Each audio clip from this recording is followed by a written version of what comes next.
مساء الخير. احنا النهاردة هنعمل حشوة فراخ هايلة وهتنفع في حاجات كتيرة جدا.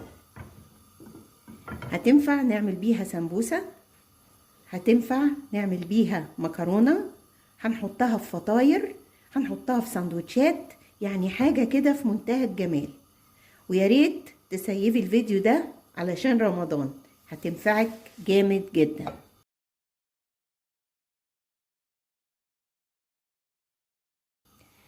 هنحط شوية زيت في الطاسة، هننزل بالبصل مقطع كده،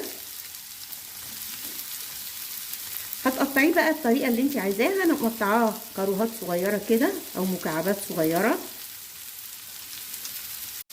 هنشوحه من غير ما نديله لون، يعني يا دوبك يدبل كده شوية. اول ما دبل هنزل بالفراخ اللي انا مقطعاها مكعبات صغيرة جدا،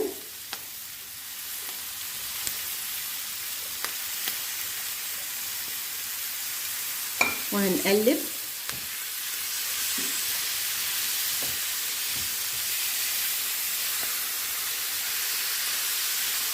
لغاية لما الفراخ كلها تاخد ربع سوا كده، يعني يتغير لونها على الأقل. هنزل بقى على الحشوة دي بمعلقة صغيرة من الثوم المهروس،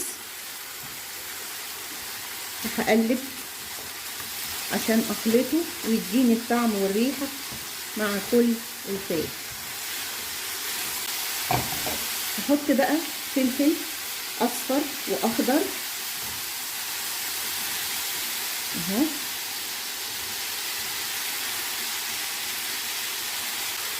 ونقلب كويس.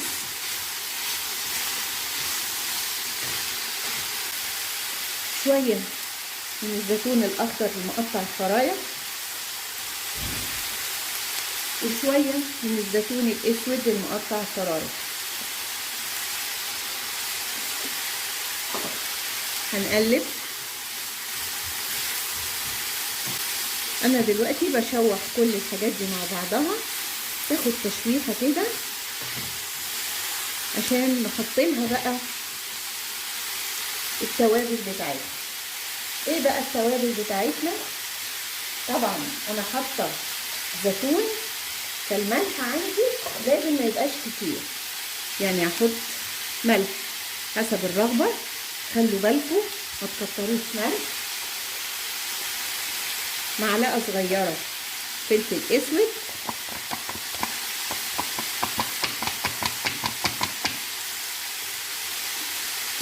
معلقه صغيره سبع بهارات،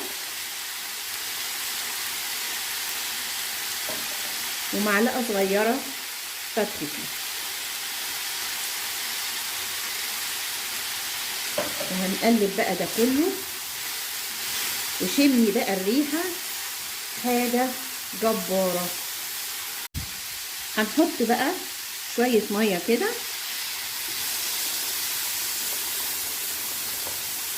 علشان الفراخ عندي تستوي سوا كامل. خلاص كده الفراخ عندي شربت الميه بتاعتها واستوت كويس قوي، وكده الحشوه عندي بقت جاهزه. احشي بيها بقى المكرونه، احشي بيها السمبوسه، احشي بيها الفطاير، احشي بيها اي حاجه انت عايزاها هتديكي طعم تحفه.